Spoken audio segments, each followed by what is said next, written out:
Les amis, bonjour à tous, j'espère que vous allez bien et que tout se passe pour le mieux pour vous. On se retrouve pour l'épisode numéro 2 de l'Attaque des Titans saison 4, la saison finale.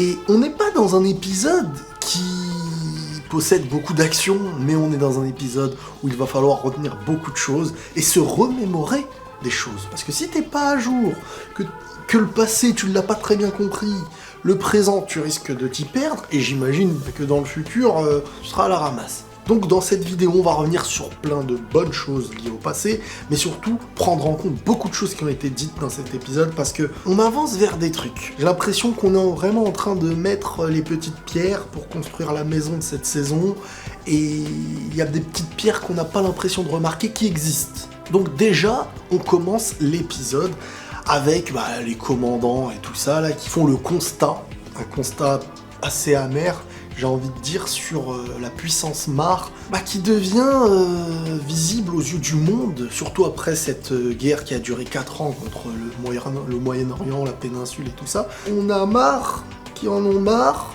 Ouais, je voulais le faire. On a la presse internationale. Donc là, on parle d'international. Moi, quand je lis international, je vois qu'on est quand même, en fait, dans un monde. Et c'est un petit détail à la fin de l'épisode, mais ça m'a rappelé, et ça m'a montré, ça nous prouve, en fait, que le monde de l'Attaque des Titans ne s'arrête pas au Mar, à l'île de Paradis et au Moyen-Orient, parce que c'est les 3 trucs qu'on a vus pour l'instant. Regardez, le petit globe, c'est la planète Terre, en fait. On est dans le même monde, voire à peu près que le nôtre. C'est pas 2 continents, non, c'est un monde entier. Et c'est important de le savoir, je pense. Bon, ils ont perdu 4 ans dans la guerre. Le cuirassé de Mar, enfin réduit à néant par l'ingéniosité humaine. Là, je vous évoque quelques phrases qu'on peut analyser. Le temps où la puissance de l'humanité dépasse celle des titans. Les rivaux développent des armes pour contrer les titans. On est sur la suite des derniers instants du premier épisode qui nous montre en fin de compte que les titans commencent à se faire dépasser par l'ingéniosité des hommes. Qui dit les titans moins dangereux contre les hommes, dit que les Mar, qui avaient fait de leur puissance les titans, quelque chose qui descend. Donc, il va falloir trouver des solutions. Ils sont en train de perdre leur suprématie militaire. Comment la récupérer? Et là, grâce à Sig, on est sur l'idée de relancer l'opération l'île de Paradis, afin de récupérer le titan originel. Qui est qui? Monsieur Eren. C'est lui le titan originel, n'oubliez pas. Il lui a été transmis par Grisha, le titan originel, le titan assaillant. Le titan assaillant qui avait été transmis par Eren Kruger, qui était la chouette, l'infiltré, parmi le camp réfugié qu'il y avait avec Grisha, père de Eren, mais aussi de Sig, et de Tina Fritz, sang royal, qui a été transformé en titan ensuite, envoyé dans l'île de Paradis, et qui était le titan souriant, celle qui a mangé la mère de Eren. Là, je vous remémore des petits trucs, je vous envoie des petits souvenirs, on va dire. Il a ensuite aussi été dans la petite chapelle bizarre là. Il avait récupéré le titan originel, qui se transmet à la base uniquement entre sang royal, à l'intérieur des murs. Et il a donné donc ses 2 pouvoirs à Eren, alors que Reiner, Bertholdt, Théani étaient donc à la recherche de ce pouvoir pour le prendre, envoyé par les Mar, et récupérer ça, et ils ont échoué. Donc voilà un petit peu le petit récapitulatif. La question qui se pose là, dans cet épisode, c'est de se dire, ok, nous on va préparer les choses, mais nos rivaux, les Eldiens de l'île de Paradis, faut pas rester là les bras croisés. On leur a envoyé, je sais plus combien de navires, 32 je crois. Il y en a pas un qui est revenu. Donc, les mecs là de l'autre côté, là, les RN et tout ça, Ils sont au courant que les mares veulent leur faire la misère. Surtout que s'ils ont intercepté autant de navires, bah, ils vont pas rester les bras croisés, les mecs. Donc c'est soit toi, tu vas chez eux, soit c'est eux qui viennent chez toi. C'est ce qu'ils sont en train de se dire, les gars. Et on apprend aussi qu'il ne reste à peu près 1 an à Sig pour mourir. Ça aussi, rappelez-vous, quand on a un pouvoir d'un titan primordial, on vit notre espérance de vie diminue de je sais plus combien. Et regardez-moi cette belle phrase. Celui qui doit mettre un terme à la calamité enclenchée par Grisha, c'est moi qui fus son fils. Tu vois, c'est les petits rappels. N'oubliez pas que Sig est le fils et le demi-frère de Eren. Le fils de Grisha, demi-frère de Eren. Il y a un questionnement autour de Sig par rapport à son collègue, là, qui est peut-être le futur titan bestial, Cord, là, où je sais plus comment il s'appelle. Il lui dit « À voir vos capacités, on croirait l'originel titan bestial. Vous n'êtes pourtant pas de la lignée royale. » Et là, attention, on apprend donc que, ce qu'il faut savoir, Dina Fritz est de la lignée royale. Et vous vous rappelez ce qui s'était passé quand Eren avait tapé dans le poing du titan Sourion, du titan donc de Dina Fritz. Il avait pu utiliser le pouvoir du titan originel qui permet de contrôler les titans. Sauf qu'à cette époque-là, on ne savait pas. On l'a su par la suite, mais les Mars, eux, ne sont pas au courant de cette information. Et Sig, lui, il est au courant. Et il est même au courant grâce aux souvenirs donc, du futur, parce qu'il faut savoir qu'on a remarqué que ceux qui vont donner leur titan à quelqu'un voient les souvenirs aussi parfois de l'après. Les Eldiens, moi je me dis, les Eldiens, on apprend vraiment avec le temps qu'il y a un lien entre eux et qu'il y a des souvenirs partagés, des trucs comme ça. Donc Sig lui dit, t'inquiète, tu seras au courant de mon secret. Et l'autre il dit, quel secret? Et là il lui tape de l'humour, il lui dit, oh mais truc, il lui lance une blague pour essayer de l'éloigner et pas lui dire la vérité. Mais je pense que le secret, c'est en fin de compte qu'il est le fils d'une personne de sang royal. Et qu'en fait, sa manière d'être le titan bestial se rapproche de l'originel. Et c'est pas un hasard en fait qu'il maîtrise aussi bien le titan bestial qu'il paraît que le titan bestial ressemble comme l'originel qu'il est, quoi. Reprendre l'île du paradis pour les Mars, ce serait montrer au monde leur suprématie. Car là, on n'est plus sur quelques titans qui sont là, on est sur le pouvoir du titan originel, et là, ça redonnerait, voilà, on parle plus du pistolet à billes, on parle du bazooka. Ce qu'on remarque aussi dans cet épisode, c'est que les Eldiens, c'est une petite communauté entre eux. Eux-mêmes se rendent compte, qu'ils sont de plus en plus en danger, et quand tu réfléchis bien, d'une certaine manière, ils sont voués à l'extermination, parce qu'ils sont là que pour servir les Mars. Mais si leur service ne sert plus à rien, et que les titans qui sont en leur faveur deviennent moins forts que les autres pays, au final, ils ne servent plus à rien. Et déjà rejetés pour leur sang, et pour leur passé, on ne sait pas si c'est vrai ou pas, mais en tout cas c'est l'histoire qui est enseignée là-bas, ils sont de plus en plus en danger, et ils ont l'air de s'en rendre compte dans cet épisode. On les voit discuter entre eux, de leur avenir, en aidant les Mars. Ils aident les Mars, mais ils s'aident aussi eux, et ils se sauvent un peu leur peau, quoi. Mais jusqu'à quand? Ça, c'est la question. Dans cet épisode, on a vu, si je me trompe pas, le frère de Marcel, celui qui avait accompagné Annie, Bertholdt et Reiner, qui s'était fait manger par le titan de Ymir, qui avait ensuite obtenu ce pouvoir, et d'une certaine manière, elle leur a rendu, donc c'est officiel, Ymir leur a rendu le titan. Et on avait même vu une petite séquence où Ymir, elle était attachée comme ça. C'est un peu triste quand on connaît Ymir, mais bref, elle leur a rendu le titan, comment il s'appelle, Mâchoire. Et le mec là, Galliard, je crois, c'est le frère de Marcel, et ils se ressemblent en plus. Donc voilà, les deux étaient des guerriers, ou peut-être en hommage à son frère, ils l'ont donné à l'autre frère, j'en sais rien. On a enfin aussi le visage de ce titan charrette, qui était bizarre là, à 4 pattes là, qui est Pique. C'est une femme, si je me trompe pas. Elle a même tellement elle est habituée à être à 4 pattes avec son titan là, et elle a du mal même à se tenir debout. C'est bien fait ce truc là, j'ai bien aimé. On revient maintenant sur Gabi, la fille ultra motivée même qui les a sauvés pendant la guerre. Elle est vraiment dans son rôle. Elle est ultra motivée à être le futur titan cuirassé. Elle est en totale admiration devant Reiner. Et dans cet épisode, on apprend, je crois qu'ils sont cousins. Ils sont de la même famille, Gabi et Reiner. Donc l'honneur de la famille qu'elle a connue comme le guerrier Reiner envoyé, c'est un honneur pour eux là-bas, c'est la seule reconnaissance qu'ils peuvent avoir, les Eldiens, étant donné qu'ils sont rabaissés, rejetés, obligés de porter un brassard et tout, toujours mis en seconde zone dans tous les domaines, et ben, avoir un guerrier dans leur famille, c'est un honneur, donc elle voit Reiner comme...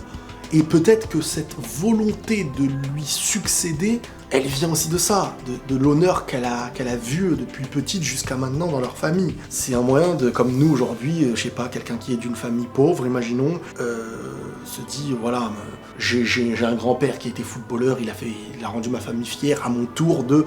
Voilà, c'est comme ça qu'ils voient leur fierté. Et c'est pour ça qu'elle se donne comme jamais, la Gabi. On a un Reiner qui est quand même... annoncé dans cet épisode, mais on va y revenir après, comme différent. Déjà, de l'autre côté, il a toujours eu les deux facettes, Reiner. Le côté où il est humain, et le côté où il revient à lui-même. Toute sa vie, il a créé cette schizophrénie entre, et ça c'est très bien fait, entre les deux rôles qu'il a dû jouer. Mais lequel est le véritable Reiner, en fait? Jusqu'à là, on peut pas réellement savoir, il a une mission à accomplir.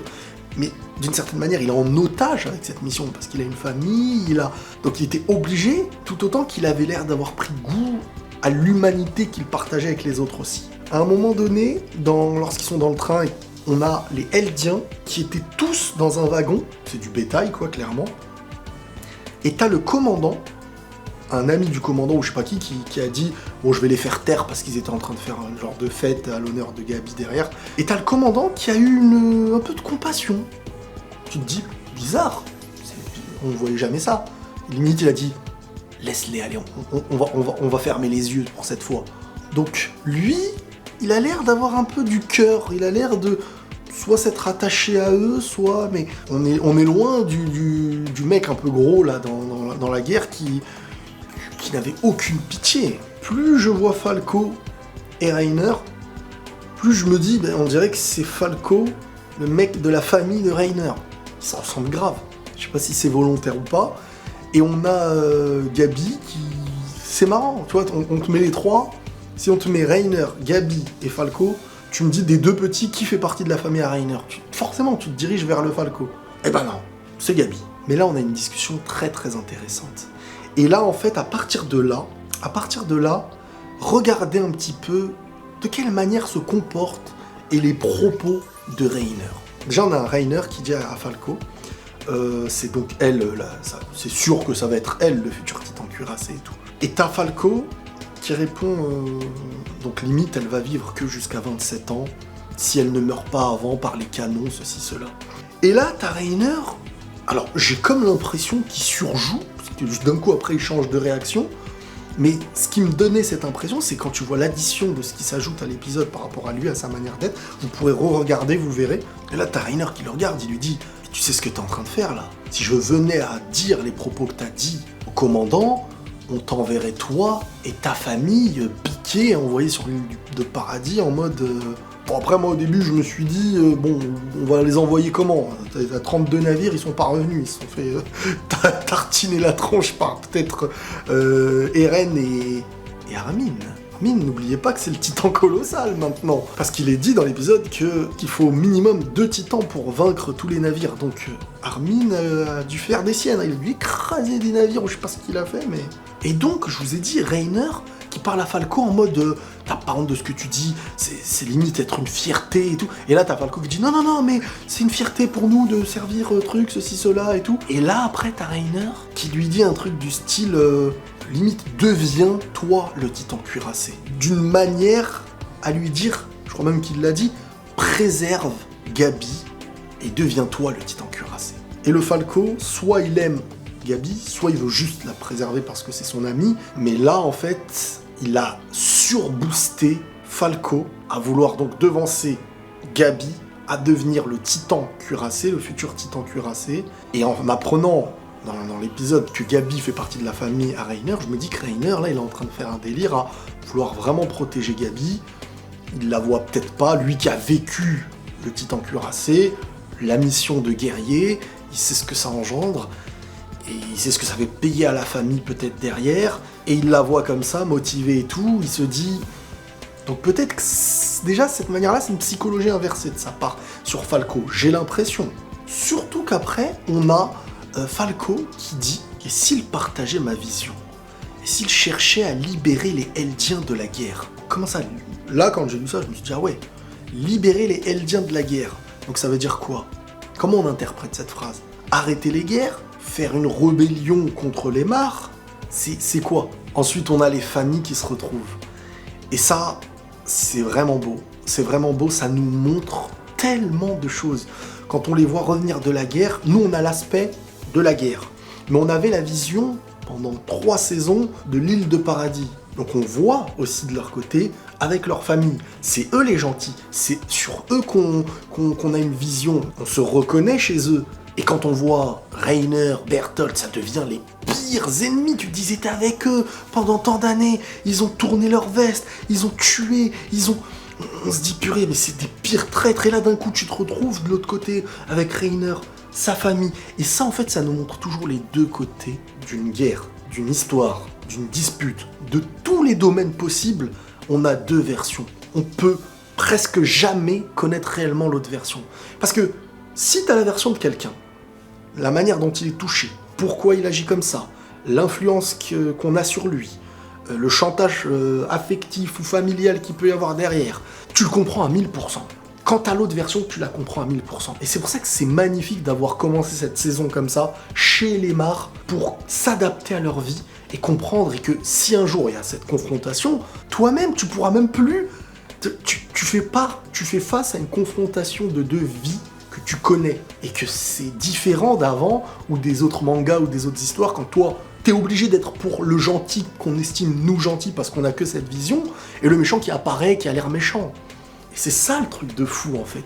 Et quand tu les vois avec leur famille et tout, c'est des détails. Bon, ensuite on a Reiner donc qui retourne avec sa famille, Gabi qui est dans la même famille, ils sont à table, ils ont mangé et là écoutez bien parce que franchement c'est trop bizarre. Donc t'as la famille qui dit à Reiner, qui parle, qui évoque un petit peu le voyage de Reiner dans l'île de Paradis et qui dit purée, en évoquant la cruauté qui est enseignée contre les personnes de l'île du Paradis, les Eldiens, donc on parle de Eren, Armin et tout ça, on parle d'eux comme des monstres, des démons. Quelle chance pour toi, Reiner, d'être sorti de leurs griffes, comme si Reiner était le petit agneau et que là-bas c'était les loups et c'était les méchants. Et en fait, t'as un Reiner, sur le coup, qui a une manière, il dit « Je vais vous raconter quelque chose ». Et là, il rentre dans leur jeu, mais je vais vous dire, et après on va voir l'analyse du truc, parce que c'est trop puissant. Il a dit « Ça va, je peux vous raconter certaines choses. J'étais infiltré dans un bataillon de leur armée, composé de démons, tous plus abominables les uns que les autres. L'une d'eux a mangé une patate douce en pleine cérémonie d'intégration. L'instructeur l'a réprimandée et elle a répondu avec aplomb qu'elle l'avait volée par gourmandise. Sentant que ça allait barder pour elle, la malhonnête a partagé sa patate avec l'instructeur, mais lui a tendu un petit morceau que personne ne qualifierait de moitié. Ces gens sont incapables de la moindre concession. Ils sont tous absolument irrécupérables. Entre l'idiot qui oubliait pourquoi il était venu aux toilettes, le fumiste uniquement préoccupé par sa personne, le brave Candide qui ne se souciait que d'autrui, le casse-cou qui ne savait que foncer, toujours suivi de ses 2 amis, et d'autres encore, tous différents, et nous, au milieu d'eux. Chaque jour passé là-bas était un enfer. Et là, juste après, t'as Gabi qui lui dit « Tous différents ?» Tu voulais dire tous malfaisants. Et là, t'as la maman qui dit « Bah bien sûr, ça va de soi, c'est normal. » Mais c'est super intéressant parce qu'en fait, quand tu veux évoquer quelque chose de cruel, il a de quoi? Il a des éléments. Il peut dire « Je les ai vus tuer devant moi, je les ai vus... » Tu vois, quand tu veux montrer les Mars, ils ont une image de ces Eldiens, Eren et tout ça, comme des monstres. Tu vas pas leur raconter des trucs mignons. Et là, en fait, t'as encore une psychologie inversée, ou une schizophrénie, qui est faite de la part de Reiner, qui évoque ses anciens camarades, en fait, avec les termes que les Mars utilisent pour eux, monstres, démons, un cauchemar, mais en évoquant des choses mignonnes de la vie de tous les jours, d'êtres qui ne sont pas similaires à des monstres. Il aurait pu évoquer 1 milliard de choses cruelles. Il aurait pu évoquer un Levi qui tabasse telle personne, qui truc sans aucune pitié et tout. Non, non, non. Il a évoqué Sacha, qui était en train de manger une patate douce et qu'il a voulu la partager. Il a évoqué des mecs qui étaient prêts à donner leur vie pour les autres. Il a évoqué des humains similaires à eux-mêmes. Des gens pas différents. Mais tellement l'influence du monde, c'est comme si on parlait de fantômes. Voilà, les monstres, les trucs comme ça. Les gens ont peur. On a peur. Bah, si on te raconte une histoire de fantôme ou de monstre, on te dit « j'ai vu un monstre donner à manger à son enfant. Oh, c'est cruel, incroyable. » Toi tu te dis « oh là là, c'est affreux !» Parce que t'as l'idée que c'est affreux, mais l'histoire en elle-même, le fait en lui-même, il est beau. Il n'y a rien de cruel. Mais on est influencé. Et là, en fait, ils jouent avec leur manière de parler pour évoquer des choses qui sont pas graves. Et derrière, t'as la petite Gabi qui remarque et dit « mais quand tu dis ça, tu veux dire tous malfaisants ?» Et c'est la mère qui répond. C'est pas Rainer. Et on a le soupçon de Falco qui dit « et s'il pensait comme moi ?» Et juste après cette scène-là, t'as Gabi qui dit « on a l'impression que tu nous mens, que tu as changé. » Donc là, on est sur un Rainer, dans cet épisode, qui commence, ou qui, à son image, est toujours entre deux chaises. Dans cette nuit, il y a un homme soldat qui s'est suicidé. Je sais pas pourquoi ça a été mis en avant réellement, mais ça a l'air d'avoir une importance, parce que on nous montre le mec soldat, et les seconds plans sont toujours très importants dans l'attaque des Titans. Et donc après, quand il se balade avec Gabi, tu vois, là-bas, il y a un mec qui dit c'était un soldat, un truc qui s'est suicidé. On verra peut-être plus tard. Et ensuite, on a une petite réunion entre guerriers, futurs guerriers, ex-guerriers ou je sais pas quoi. Bref, ceux qui ont la possession des Titans primordiaux, des Eldiens, entre eux, discrètement discuter. Avec le déclin de Mar, l'existence des Eldiens sera plus que jamais en péril. Donc on a les Eldiens qui se réunissent entre eux et qui se préoccupent sur leur sort. Ils se rendent compte qu'ils sont en danger. Et là, j'ai l'impression qu'il y a, au fond, il y a quand même cette cassure entre les Mar, les Eldiens, qui quand même se préoccupent de leur survie. Et puis, à un moment donné, ils ont le pouvoir des Titans, les mecs. Les Mar, sans le pouvoir de Titan, bah, ils sont pas aussi forts que ça. Donc tu les vois entre eux, c'est comme si tu avais les meilleures armes et que tu étais utilisé par des gens parce que tu étais fort. Tu te dis, mais c'est bizarre. À un moment donné, on risque de mourir, mais c'est nous qui avons la puissance. Et ils sont sur écoute pendant qu'ils parlent. Mais je vais vous dire ce qu'ils se disaient. Il faut aider les Mar à s'emparer du Titan originel et des ressources du paradis. Au passage, c'est là qu'on voit un globe qui n'est pas qu'un détail, qui nous montre un monde énorme. Mais avant cela, il faut rappeler au monde la menace que constitue cette île. Quelqu'un qui sache la raconter. Le clan Teiber, Taibé, je sais pas comment ça se dit, les détenteurs du Titan marteau d'armes. Et là, on est sur un nouveau Titan, qui se nomme le Titan marteau d'armes. Sur la bande-annonce, quand on regarde bien, on a l'air de le voir. Mais dans les reviews, on va pas en parler parce que, voilà, on essaye de mettre de côté tout ce que les bandes-annonces et tout nous disent. C'est même dommage. Et là, donc, il est évoqué que ce Titan marteau d'armes n'a jamais été encore utilisé contre les ennemis. Et que les Taiber, là, leur opposition au roi Fritz, lors de la guerre des Titans, leur donne un prestige. Ça veut dire qu'ils ils sont très bien réputés, les mecs. Et que c'est eux qui, selon Sig, devraient servir à lever la voix contre l'île de paradis et essayer d'en faire les vrais ennemis quoi, de l'histoire. On va en parler, la bande-annonce, tout le monde l'a vu de toute manière. Je sais pas si ça va être un spoil parce que la bande-annonce nous le dit. Mais à un moment donné, dans la bande-annonce, on voit quelqu'un parler et il est dit c'est la guerre contre l'île de paradis ou je sais pas quoi là. Tu sens que ça va se passer comme ça. La presse du monde entier écouteront la déclaration des Taiber qui annoncera la conquête de l'île de paradis pour le bien de notre patrie. Et à la fin de cet épisode-là, on les voit qui sont sur écoute. Donc comme je vous dis, il se passe des choses, voilà, il n'y a pas du tout de confiance envers les Eldiens, et les Eldiens n'ont pas très confiance en les Mar. Et donc les mecs de Mar, là, qui écoutent, ils disent, bon, à part Galliard, qui comme d'hab, un peu réticent, tu vois, ils font vraiment des notes sur chacun et tout, sur un papier, pour bien se rendre compte de qui peut être bon au truc. Et après, ils disent, bon, il n'y a rien eu de bizarre, mais Sig a eu un mot de trop. Et à la fin de l'épisode, on voit que le mot de trop, évoqué par Rainer, c'est « pas dans cette pièce ». Donc ils ont quelque chose à se dire.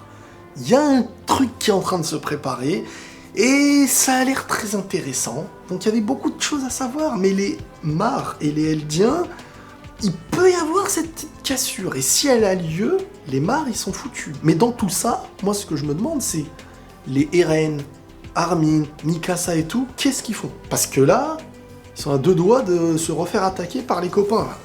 Et ils risquent d'envoyer du lourd, là, parce que c'est le monde entier qu'ils essayent de retourner contre l'île de Paradis. Voilà, on se tient au jus pour les prochains épisodes. J'espère que cette review vous aura aidé à mieux comprendre et à analyser cet épisode. Prenez tous soin de vous et la paix sur vous.